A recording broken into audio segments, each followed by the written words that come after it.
Alrighty, I think we're going to get going. I want to welcome you to our third E4 Brown Bag for the 2023-24 school year. I'm Paul Gorin. I'm the director of the E4 Center, and we're really pleased to have you join us live, or if you're watching this by recording. We're continuing this series of discussions that involve colleagues from the E4 Center, the School of Education and Social Policy at Northwestern, Curriculum Associates, and our many district partners, and we're really happy to have you here. This whole series started, the virtual Brown Bag series originated from our E4 convening in person last year, where we formed a learning community at that point amongst a large group of colleagues who make up the E4 community. And the unanimous push was, let's do more of this. And so we've created these opportunities for an E4 learning community. And we are working to sustain that community over time by having these opportunities to learn from colleagues within E4. So far this year, we've had Brown Bags during the Brown Bag series. We've had several really fantastic talks. We heard from E4's own Anita Sundrani on social justice math most recently, and we kicked off the series with a wonderful talk by Northwestern professor Terry Sabol on early childhood education. If you didn't get a chance to catch that, Lex will be dropping links into the recordings of the recordings into the chat today.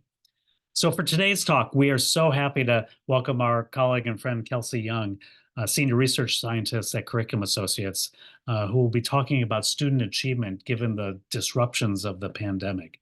Kelsey earned her PhD in Education Psych from the University of Minnesota in the Twin Cities. She focused her research agenda on the identification and support of students with disabilities. Before joining Curriculum Associates, Kelsey served as a consultant at the Colorado Department of Education and as a researcher at 2 other ed tech companies. Kelsey leads the Research Insights and Analytics team at Curriculum Associates, and she conducts research evaluating national trends in student achievement. So Kelsey, the floor is yours. Thank you, appreciate it. All right, I am going to take a minute just to get set up to make sure I have everything organized, because I always have a million screens. Okay, let's see if I move this around. Just want to rearrange so I can always see your faces. Are you just seeing a plain desktop right now? Yes. Perfect, thank you. Okay, and I should be able to do this. And now you see some lovely slides. You do? Perfect. Okay, thank you so much. All right.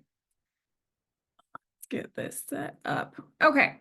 Thank you for that wonderful introduction. And thank you so much for having me. I'm really excited to be able to share some research recently released from Curriculum Associates, examining school readiness for young students post-pandemic.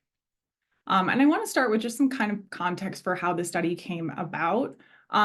First, we know that declines in student achievement post-pandemic have been really well documented, especially for students who were in school when the pandemic hit or about to enter. Research has really, I think, done a pretty good job of exploring what closures looked like, how many schools engaged in a hybrid model, kept teaching in person, delivered exclusively online instruction, the length of closures. So we know quite a bit about elementary and middle school performance. We also know that COVID obviously disrupted all services, including access to early childhood education and care, with some reports actually citing that pre-K attendance dropped from 60% pre-pandemic to about 8% during the pandemic. And this is obviously just what we know about pre-K attendance. There are so many other avenues through which children receive early childhood education and care that we know less about, but are all services that are really critical for later student achievement. So this really kind of raised this huge question for us of what does all of this mean for how these young students are entering school, knowing that they experienced these unprecedented disruptions to their early childhood experiences. before we jump into addressing kind of that primary research question, I want to go back in time a little bit to how we've been currently examining or documenting these declines in student achievement post-pandemic. So for quite a few years, we've been releasing a State of Student Learning report that looks at how students perform at the end of the school year. How many students are ending the school year on grade level? What does their growth look like across the year? We've done this with a nationally representative sample, and that methodology has kind of set the stage for a lot of this continued work. So this most recent report released, which was just released at the end of last summer, showed a few things that really warranted kind of continued exploration of student achievement over time. We found that in early elementary, keep clicking ahead. There we go. Fewer students were ending the school year on grade level in reading than pre-pandemic cohorts. So the gray represents the students on grade level in spring 2019, and teal and purple represent that for spring 22 and spring 2023. Now, in upper elementary and middle school, reading achievement at the end of the school year remained pretty stagnant, with only about 50% of students demonstrating grade level reading, both pre and post-pandemic. Now, in math, fewer students were ending the school year on grade level across all grades compared to pre-pandemic levels, and we haven't really seen much recovery since. So we know fewer students are ending the school year on grade level, but we're curious how students were starting the school year. What did it look like when they were entering school? So to get some sense of this earlier research also looked at growth across the school year. So looking at fall scores, spring scores, and seeing if students were starting with lower scores, growing less across the year, or if it was kind of a mix of both. This was evaluated for grades K to 8. We're just going to focus on grades K to 2. So if we look at grade K for this sample, this was the average fall and spring scores in reading in the 18-19 school year, so prior to the pandemic. This shows the 21-22 school year with a somewhat similar but slightly lower fall score and lower spring score, potentially indicating we're seeing a little bit less growth over the year. And then in 2022-2023, we see a lower fall score and pretty comparable spring score to that previous year, which was still almost 10 points lower than the pre-pandemic cohort. Now in grade 1, we see pretty similar results, more immediate drop in fall reading scores post-pandemic, but similar amounts of growth pre and post-pandemic. And then in grade 2, we show a pretty large decline in initial fall reading scores, with similar amounts of growth to the pre-pandemic cohort in 21-22. But in 2022-2023, there was an ever so slightly higher amount of growth over the year. Now in math, the story is pretty similar.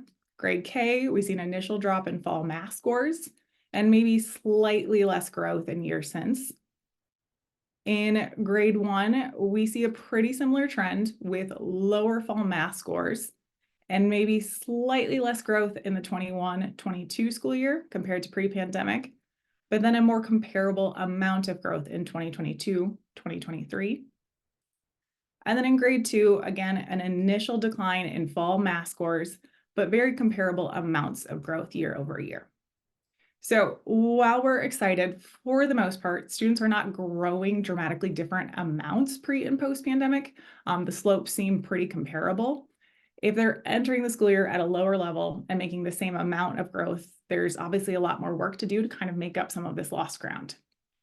Now, some of these findings have been corroborated by other research. We see other assessment providers, state assessments have shown really similar research.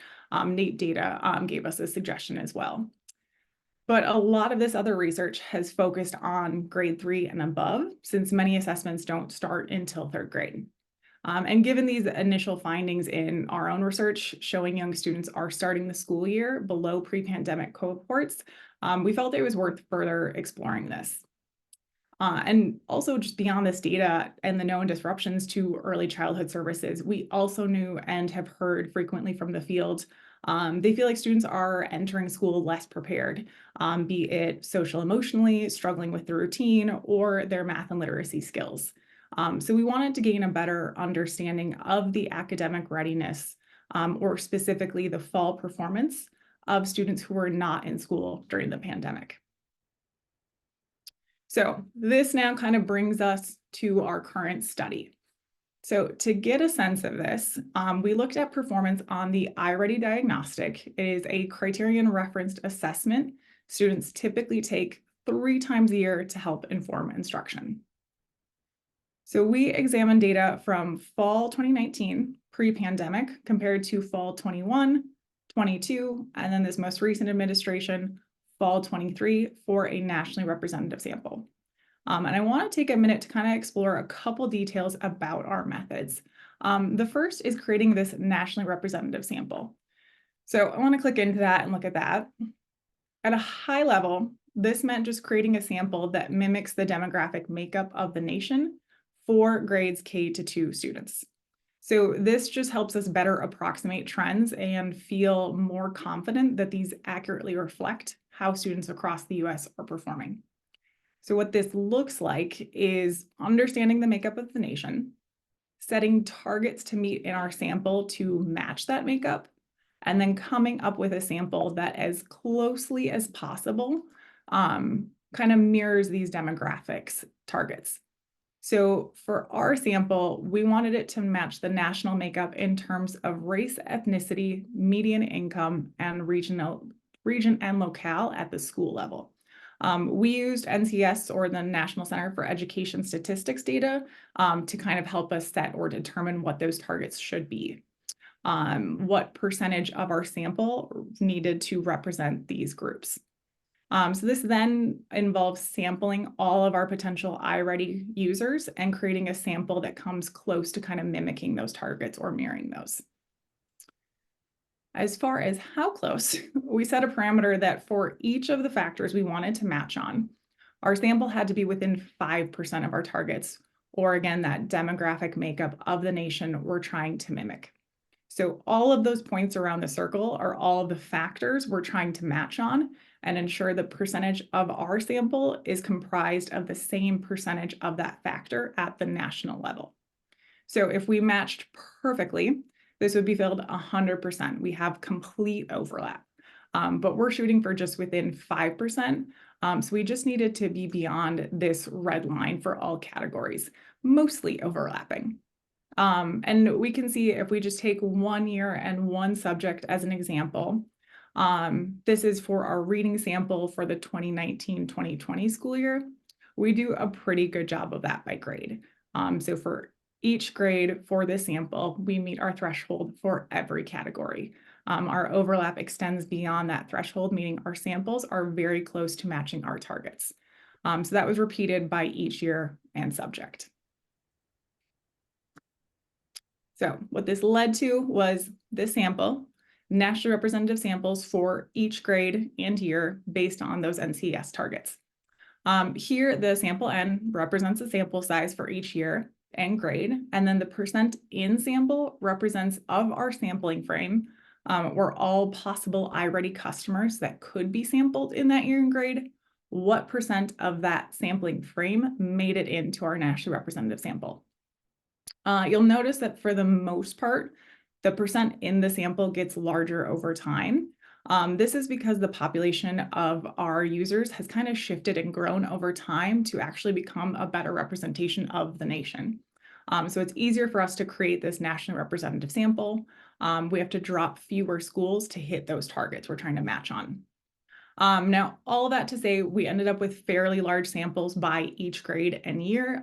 So small changes in scores, placements might be meaningful in a sample that's this large.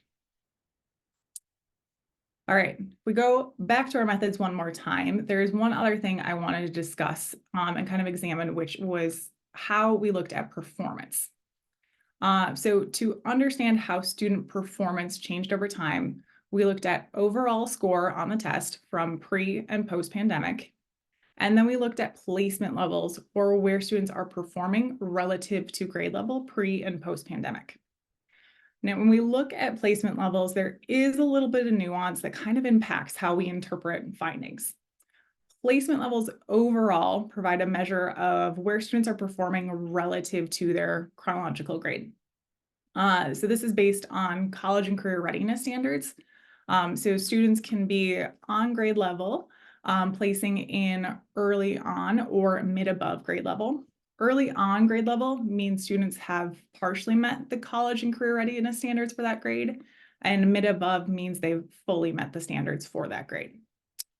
Students can also place below grade level, either one grade level below, indicating one grade below their current chronological grade. For kindergarten students, this is typically referred to as emerging K. And for grades 1 and 2, this would just be that prior grade. So students in grades 1 and above can also place 2 grade levels below.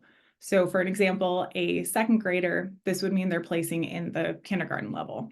And that typically indicates they haven't come close to meeting any of the college and career readiness standards for their chronological grade. And so they likely need a lot more instructional support to really be ready for grade level learning.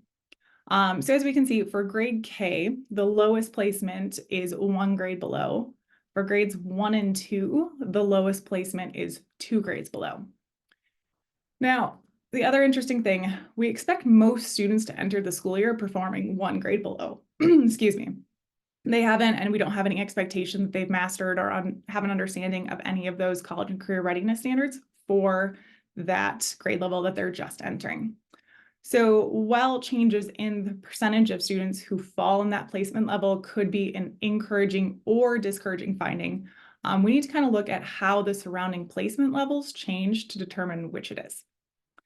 So what this looks like is we take that entire placement distribution from pre-pandemic, and we see if this distribution as a whole shifts up or down over time, indicating we have fewer students on grade level and more students below grade level. Since these always represent 100% of the students, we just want to see if the distribution changes, if there are shifts in where we have smaller or larger percentages of students falling within these categories. Is the red area growing while that green area is shrinking? Now, when looking at scores, we just looked at the average score over time to see if it increased or decreased from pre-pandemic scores. So with those two things as kind of our large metrics for comparison, we're evaluating pretty much 3 questions. How did overall achievement change pre to post-pandemic by grade and subject? How did changes in overall achievement vary by the demographic makeup of a school? And then how did domain-specific achievement change from pre to post-pandemic? So separate domains within those subjects. Starting with overall achievement, I first kind of want to just call attention to some unique trends we discovered by grade level that are going to be mimicked in both math and reading. So you'll see these kind of trend lines reflected as we go through the overall achievement results for both subjects.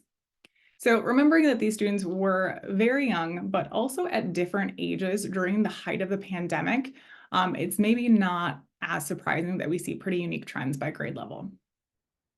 So in grade K, students demonstrated a kind of delayed or latent effect of the pandemic with similar performance from 2019 to 2021, but then small declines in both math and reading after that. For grade 1, we see an initial small decline in 2021, followed by limited recovery or continued decline. Again, that was similar for math and reading. And then in grade 2, we see an initial pretty large decline in 2021, followed by some recovery in reading, but really no recovery in math. So that trend line looks a little bit different for math. Now, if we take those trends and look at them in terms of relative score changes in reading, we can see how post-pandemic performance compares to pre-pandemic performance over time. So that gray line represents average scores from 2019. We can see anything above represents an increase from 2019. Anything below is a decrease in scores from 2019. And as we had just discussed, unfortunately, all 3 grades remain below pre-pandemic scores in 2023 for reading. Now, these same kind of grade level trend lines in overall reading achievement are mirrored in those placement distribution graphs as well. So for these graphs, we can see the entire distribution shift up or down, depending on where proportionally more or fewer students are placing in years since the pandemic. So if we have the distribution kind of centered between on grade level and below grade level placements, we can see if the distribution shifts down, we have fewer students on grade level and proportionally more students below grade level. So for overall reading achievement, kind of coinciding with those score decreases, we see exactly that. Across all 3 grades, fewer students are on grade level and proportionally more students are below grade level. Now in 1 grade below, the yellow section, kind of where we expect students to land at school entry, we see increases in grade K and decreases in grades 1 and 2. Now for grade K, this is the lowest they can score, so increasing numbers is not necessarily a great thing here, especially when we're seeing that mirroring decreases in scores as well. In grades 1 and 2, we need to look at the other placement levels to determine if this is a good or bad thing. And unfortunately, immediately post-pandemic, we saw increases in students 2 grades below, meaning more students in the lowest possible placement in these grades. For grade 1, there are only slightly more students placing 2 grades below, but this is unfortunately slowly increasing year over year. In grade 2, there was a nearly 10-point increase in the percentage of students placing 2 grades below immediately post-pandemic, with that number slowly decreasing year over year, but still remaining much higher in this most recent year compared to pre-pandemic levels. Now, to get a better understanding of demographic trends in reading performance, we can kind of just focus in on the top section of that graph. When we zoom in simply on students placing on grade level for the entire sample, we can take those values and then compare them to schools from different demographic groups. So to orient you, the faded bars in the back of each represent the overall sample values. So that previous slide's data just for the on grade level learners. Whereas the darker bars in the front represent those values for each demographic group. So we can easily see here, majority Black and Hispanic schools still have far fewer students entering the school year on grade level compared to the entire sample, the faded bars behind them. While majority white schools have greater proportions of students performing on grade level at school entry compared to the entire sample. Now, beyond differences between demographic groups and overall sample trends, we can also pretty easily see majority white schools are still demonstrating higher proportions of schools or students on grade level at school entry than our majority Black or Hispanic schools. And then we see that schools serving majority Black students are actually at or near pre-pandemic levels of reading achievement in 2023. They still have far fewer students entering on grade level than majority white schools. So if we look at these same trends by income group now, we see unfortunately really similar results. Schools in lower income communities are behind sample trends, so fewer students on grade level than in the entire sample, whereas higher income communities are above sample trends, or more students in these schools are on grade level than the entire sample. And though there were some small signs of narrowing between high and low income communities, meaning the difference in the percentage of students entering on grade level has slightly decreased from pre-pandemic to 2023. At most, this decrease was 2.5 points. And even with that small narrowing, the percentage of students entering on grade level still remains at least 12.5 points lower in lower income communities compared to higher income communities. Okay, we're going to move on to domain achievement, where we get to see our first tiny bright spot. And this is exploring the phonics domain in reading. So if we shift back to examining average scores over time rather than those placement distribution graphs, we see a somewhat similar trend to overall reading for grade 2. So looking at this domain, students are nearing pre-pandemic levels or showing signs of recovery across all 3 grades. This is really encouraging because phonics is a very strong predictor of later reading ability. So if we're seeing some recovery here, that's really encouraging for later reading achievement as well. Okay, I'm going to shift to math results now. So you're going to see all of the same graphs in the same order, just now all of the data is representing our math sample. So looking at overall achievement, there is a bit more concern regarding student performance for a couple reasons. First, we see, unfortunately, scores have declined. In some grades, these are not very large changes, but we don't see any sign just yet of these scores returning to pre-pandemic levels. Across all three grades, as we saw in reading, in 2023, scores are still behind pre-pandemic trends. And though score changes are small, we also see small increases in students below grade level and decreases in students entering on grade level. Again, relatively small changes, but the concerns are kind of twofold.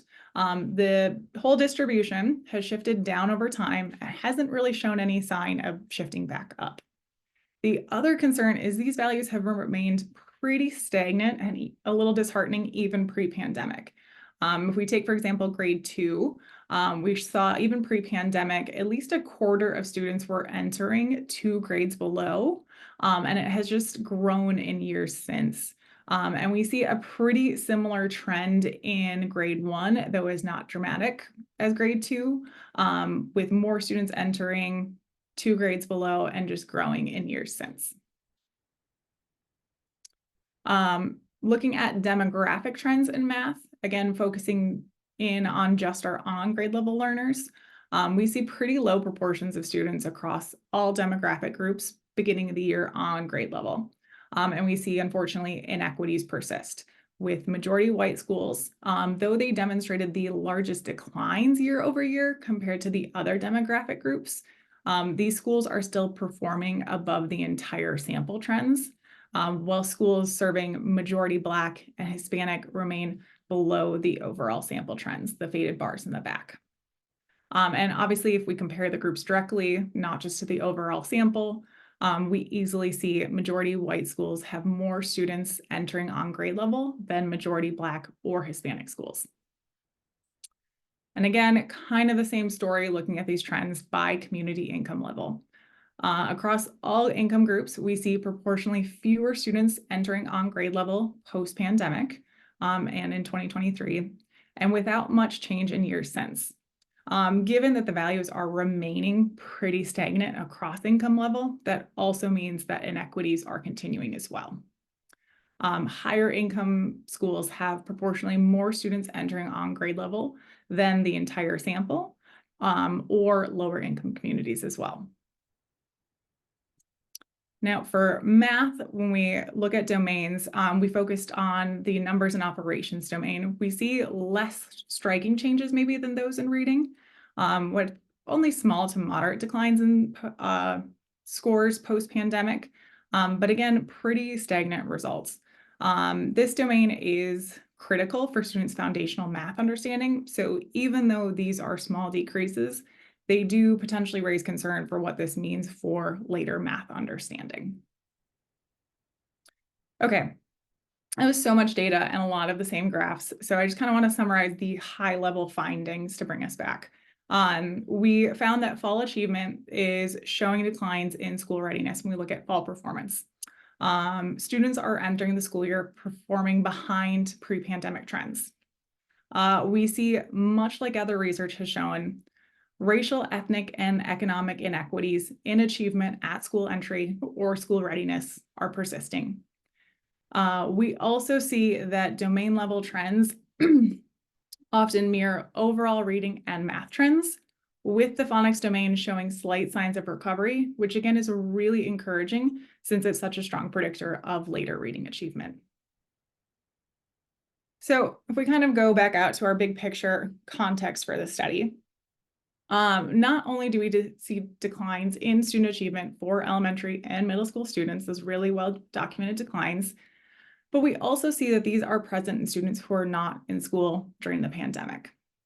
We see not just that COVID disrupted services critical for child development, but these disruptions may have actually manifested in declines in school readiness. So when we further explore just how large these disruptions were, if we focus just on even pre-primary education, not all early childhood services, and look at total enrollment decreases during the pandemic, this was about 1.4 million students. 46% of that decrease is accounted for by pre-K and kindergarten enrollment changes alone. And enrollment has increased slightly since 2020, but it remains behind pre-pandemic levels.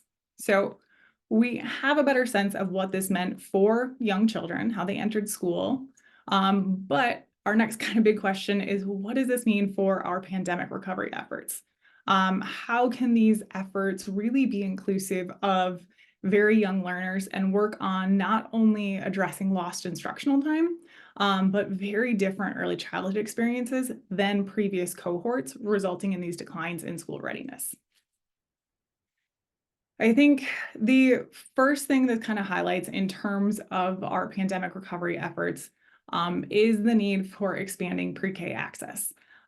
This has been a continual effort for education legislation, but remains a really big challenge. Now, this graphic is slightly old. It came out in February of last year, but shows the current state of universal pre-K efforts at that time and highlights that very few states offer it truly universally. In states where it's not offered, there can be so many barriers to accessing pre-K, and expanding universal access could limit some of these and get more young children in needed pre-K services to help set them up for success at school entry. I think this is especially important for addressing concerns of inequities. We know there are existing disparities in access to pre-K services, with pandemic disruptions just kind of exacerbating these. Barriers to accessing these services are inequitably felt by minoritized groups. So ensuring access to pre-K services are more universally available may also help to reduce some of the inequities we're seeing in school readiness. I think the next thing this highlights is this need for collaboration across school districts and community settings offering early childhood care and education. We know that collaboration across settings and kind of providing a continuum of services from birth to 20 is a challenge, but is also really important to invest in to ensure recovery efforts are not just focused on addressing lost instructional time for students who are in school, but also ensuring students are coming to school with the same readiness for learning. If we look at the most reported recovery efforts for learning, as reported by an NCES survey, we see many in-school supports. The lowest reported, the black graph on the bottom, was wraparound services or community school partnerships. Though this isn't a direct measurement of schools' engagement with early childhood services, it may still provide a nice proxy for engagement with community resources that include early childhood services not part of the public school system. Again, we know this is a challenge. Continuation of services and transition services between pre-primary and primary education are not easy issues to address, but this, I think, may highlight the importance of this continual effort. I think the other interesting thing these data show from the survey is that of recovery efforts reported, those that are also reported as the most effective are really the building blocks of data-driven instruction, using formative and diagnostic assessment data to continue to target areas of need for students. Given that the data in the current study are identifying declines in student performance, it's really important to continue to leverage both formative and diagnostic assessment data to engage in data-driven instruction, even for our youngest learners. Ensuring this data is valid, easy to use, and readily accessible for educators to incorporate into their instruction is critical for assessment providers and school districts alike. Okay, that is all I had prepared, and I know there was some plan for Q&A, so I would love to hear questions, reactions, thoughts. You all are also in the field of education, and we just have our limited scope with our data, so we'd love to hear other people's thoughts on this. Kelsey, thank you so much. I want to open up the floor to folks out there and see if there's questions or comments, as Kelsey invited.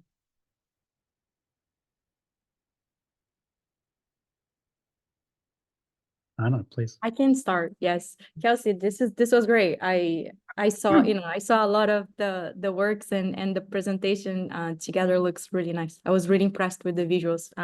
But I have actually a curiosity. So in the racial gaps that you discussed, I had the impression that not only it persists, but it's widening, but I'm not sure if that is detectable, if the widening was statistically significant. Fantastic question. We did not do any significance testing. We very specifically just did descriptives with a sample size this large. We kind of expected anything that we did significant testing would come out significant. So we just simply provided descriptives. As far as raw values, I think in some of our earlier research, we did see actual widening gaps, that those differences were increasing. I think in this study, we didn't see a ton of increases, but I think the more disheartening thing, we didn't see any decreases either. So yeah, I do think a lot of other research has also shown exactly what you're pointing to. The pandemic kind of exacerbated that, and gaps are getting worse. Or we've heard reports of kind of this K-shaped recovery. Students who are in high-performing, wealthy white schools are going to recover fast. Students who do not have those same resources are unfortunately not demonstrating the same level of recovery.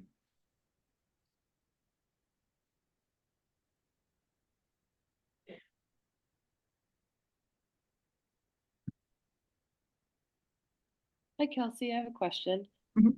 So you talked about how what was a little bit concerning in math was that even before the pandemic, there was some stagnancy.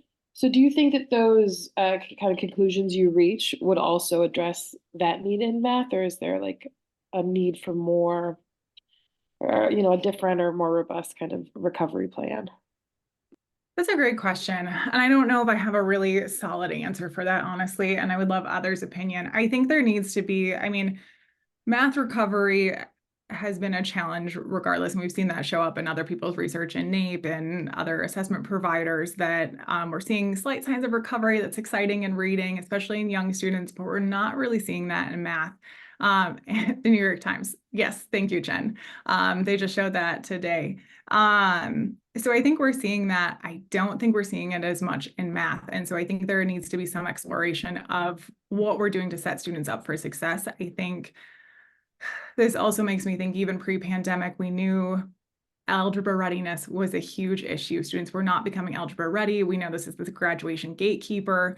And so I think the suggestions I have at the end are just kind of universally good practices for supporting early childhood. I don't know if they fully address this kind of concern for math that has existed pre-pandemic.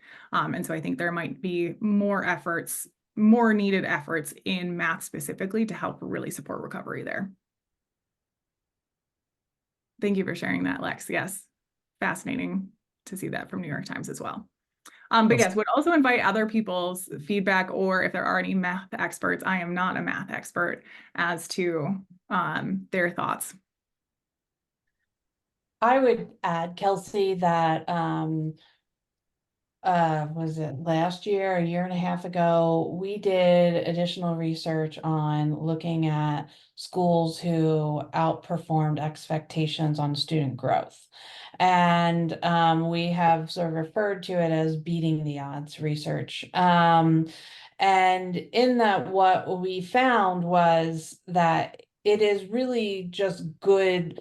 The practices that we saw in schools that were outperforming their peers were the practices that we expect all good schools are already doing. Things like ensuring high expectations, using data to drive decisions, providing more wraparound support services for students and their families, creating connection and belonging, those types of things. What I found interesting in the New York Times article today that looked at some new research from the Ed Opportunity Project is they cited some schools who were also sort of beating the odds in terms of recovery.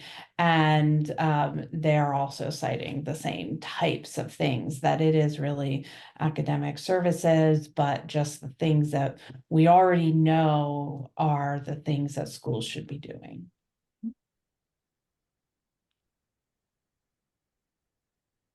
Kelsey, you make a interesting point about interventions that occur, mostly occur in school, vis-a-vis out of school. And I know I'm engaging with a bunch of different nonprofits in the Evanston area, and they're starting to embrace their version of high dosage tutoring.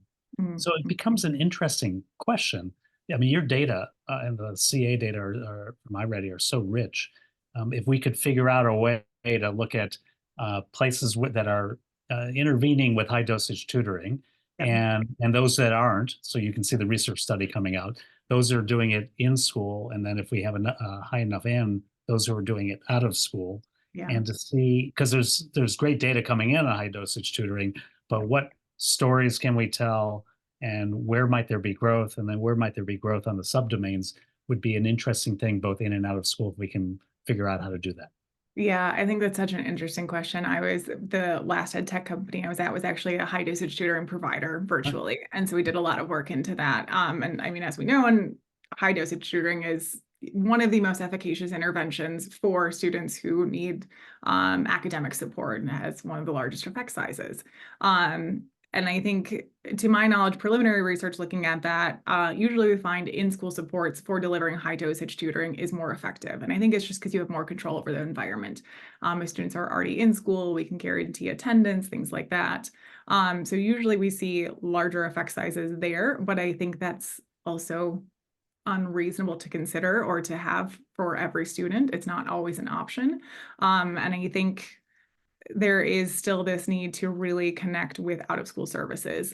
Like Jen is saying, it's just a good practice to make sure we're more involved with community services, and schools who engage in that usually perform better. So yes, I would be very curious to combine some of our data with just districts offering high dosage tutoring, because we know that is a huge recovery effort that a lot of schools are undertaking, or engaging in legislation around. Texas has House Bill 4545 that is mandating students who are not proficient on STAR have to engage in so many hours of high dosage tutoring. Right. Mm-hmm. And just an FYI, John Gurian, who's an economist who was at the School of Education Social Policy at Northwestern, is one of the major paper writers in this area. And so I know he has great interest in this. So we can go knock on his door down the hall. And Perfect. Get him engaged. That would be great. I would love that. Yeah.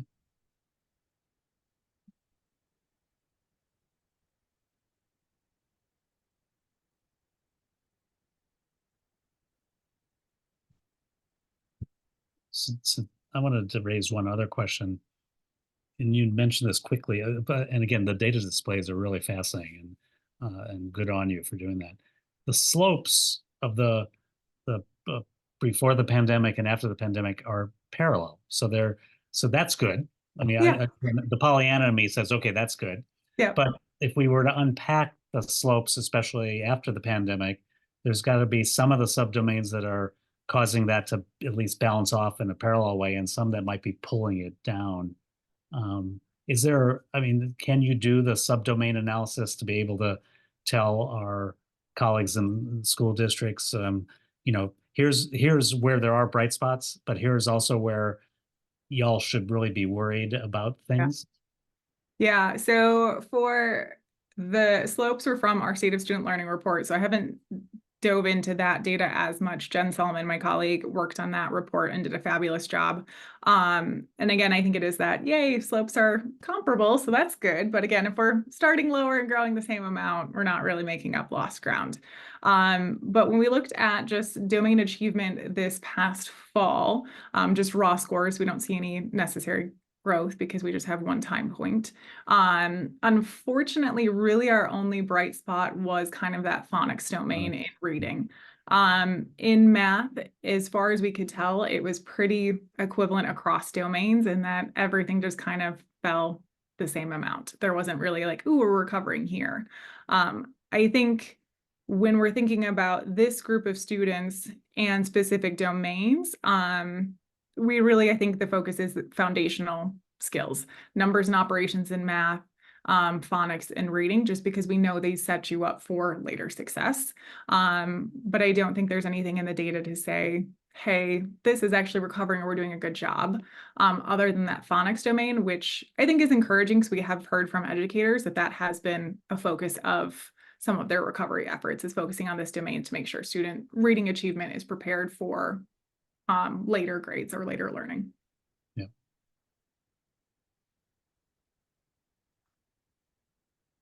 So I was wondering, it sounds like you're thinking a lot about other data sets that you might bring, this study into conversation with. And if you had kind of unlimited time and resources to keep diving deep on what you're looking at, like what are some of the other sources of data that you'd really love to bring into this to kind of round out the study or answer some of those questions that you now have?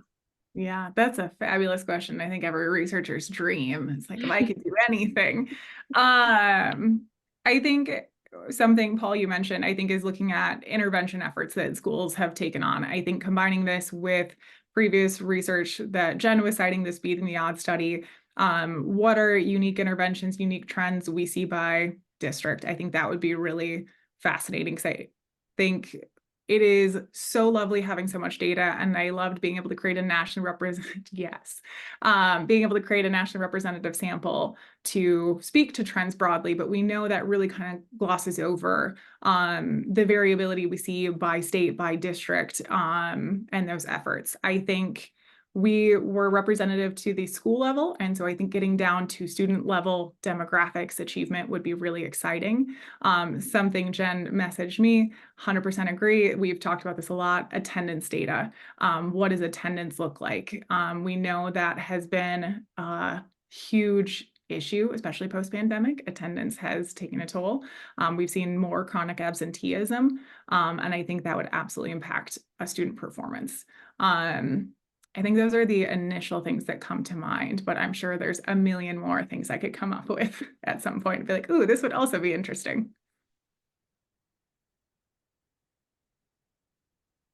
There's also, if I made a sort of a disheartening set of conclusions here, that and we know the impact of the pandemic, and we need to know more, but something was going on in the lives of kids who weren't in school before the pandemic, and then as the pandemic hit, that actually had an impact on their performance, in the data, and that, that begs the question for qualitative interviews, and that's a hard one to do with a 3-year-old or a 4-year-old.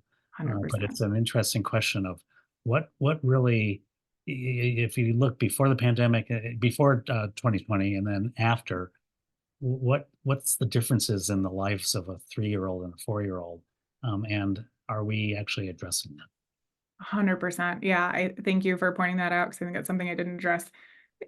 For this study specifically, because this was focused on students who were not in school, that as far as other data, to your point, Paul, qualitative interviews for home life, how it affected parents' lives, who was home, who was reading to the child, who was providing what interaction and play, did they go to daycare, did they go to any type of early childhood service? Because I think, and we talked about this a little bit in the paper, is just the avenue through which these services are delivered is so many and multifaceted that it could be private, it could be public, I could have someone come in home. But we know all of those things are really important for child development, even if it is just that social interaction or routine. And so to have that disrupted is obviously going to noticeably impact child development later, but I think it's just so much harder to get a pulse on what that looked like than what we know happened with school closures. We don't know how many students didn't go to daycare or did go to daycare or had their nanny come in or didn't have their nanny come in and things like that.